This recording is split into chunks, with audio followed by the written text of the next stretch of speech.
রহিম, ধন্যবাদ বক্তব্য সুযোগ দেওয়ার জন্য। আমরা অপ্রস্তুত অবস্থায় ছিলাম, এখনই বলা হয়েছে, সেই জন্য বাংলাতে বক্তব্য রাখছি। প্রথমেই ধন্যবাদ জানাচ্ছি আমাদের সম্মানিত অতিথি।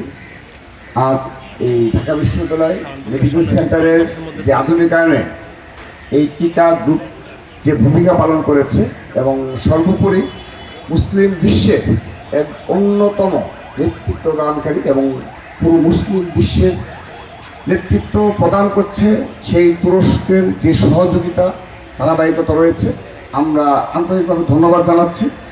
বাংলাদেশ জাতীয় ছাত্রদলের পক্ষ থেকে, ঢাকা বিশ্ববিদ্যালয়ের পক্ষ থেকে, ঢাকা বিশ্ববিদ্যালয়ের সকল শিক্ষার্থীদের পক্ষ থেকে আমি অনেক অনেক ধন্যবাদ এবং কৃতজ্ঞতা জানাচ্ছি। এবং এই ধারাবাহিকতা রক্ষণা থাকে, সেজন্য ছাত্রদল ভূমিকা পালন করবে। সেই সাথে একটি কথা বলে আমি আমার বক্তব্য শেষ করছি, সেটি হলো যে কওমি অঙ্গন, এই বাংলাদেশের যে কওমি মাদ্রাসা এবং কওমি অঙ্গন রয়েছে, সেখানেও যেন এই টিকা ভূমিকা পালন করে।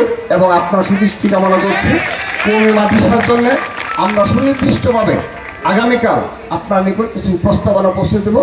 আমরা আশা রাখি এই কওমি মাদ্রাসার জন্য আপনারা ভূমিকা পালন করবেন, সেই প্রত্যাশা রেখে বিদায়।